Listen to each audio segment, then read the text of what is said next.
Salut les amis, bienvenue dans la vidéo, j'espère que vous allez bien. Ça fait un petit moment que j'ai pas tourné de vidéo, mais bon, ça fait toujours plaisir de reprendre la caméra. J'aimerais vous parler aujourd'hui de la cabane que j'ai fabriquée pour les chèvres. Donc en effet, notre bouc a reçu deux nouvelles copines récemment, donc Heidi et Antilope, qui sont des chèvres naines, mais un peu plus grandes quand même que notre bouc, hein, qui est quand même plus proche du toy que la naine.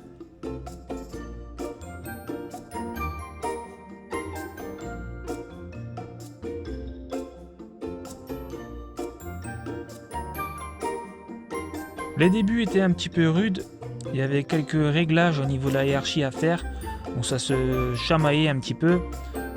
Finalement c'est Heidi qui s'est imposée au sommet de la hiérarchie, donc elle est quand même bien plus costaud que les deux autres. Et il faut savoir que dans un troupeau de chèvres, il y a toujours une chèvre ou un bouc meneur ou meneuse, et ensuite une hiérarchie bien définie.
Voilà les gens, je suis de retour d'une série qui est juste à côté de chez nous.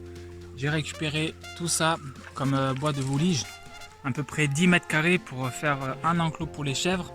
Voilà, c'est des planches de 2,50 m, d'autres font de 2 mètres. De toute manière, il faudra scier tout ça. Et là-bas, il y a les palettes que j'ai récupérées aussi pour faire un beau plancher pour que les chèvres soient bien au sec, surtout en hiver. Voilà.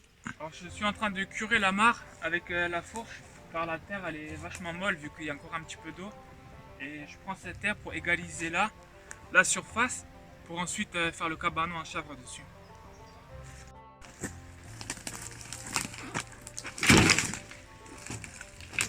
Bon.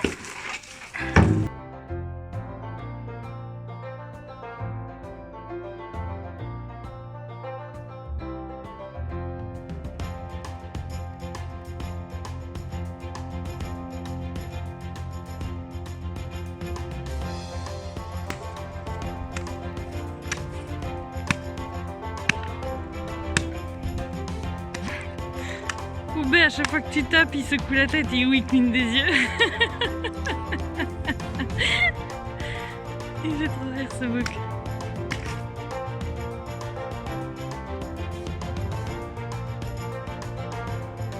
Enfin, quelle galère d'avoir creusé la mare pour remplir, pour mettre de la terre ici. Donc, je vais vous montrer un peu à quoi ça ressemble. Comme vous aviez pu le voir, j'ai pris pas mal de terre de la mare pour essayer de rendre ça plus ou moins droit. Bon là j'en ai mis beaucoup trop parce qu'au début je pensais faire leur abri jusqu'ici. J'ai mis 3 palettes dimension 1 m x 1 m 20 pour former le plancher. Là je prends du bois de récup pour le visser dessus pour que ce soit bien, pour qu'il n'y ait pas de trou quoi.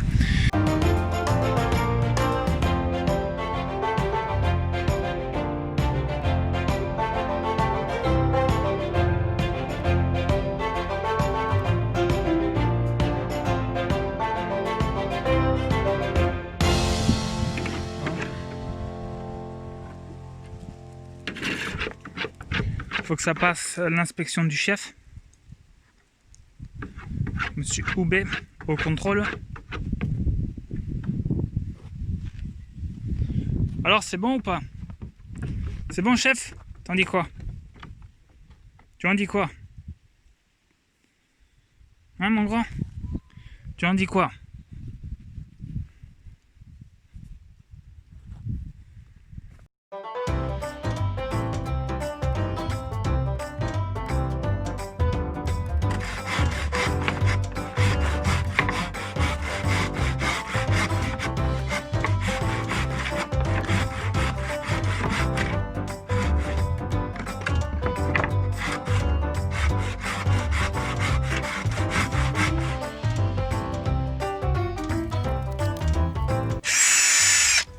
Les amis, je suis en train de travailler. Je vous montre ça. Donc voilà le squelette que j'ai fait pour la cabane à chèvres. Avec une entrée là. Voilà, il y a 2 palettes là, sens la verticale, sens de la hauteur. Une grosse entrée ici qui sera toujours ouverte.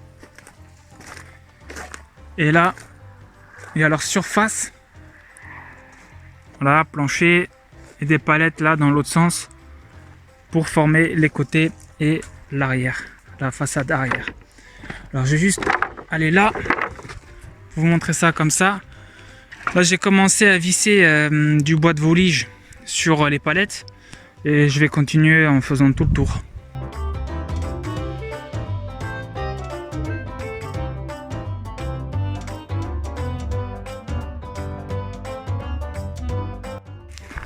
Bon les amis, j'ai quasiment fini, donc j'ai fait un squelette, c'est-à-dire que j'ai fait aussi une espèce de charpente qui supporte les tôles.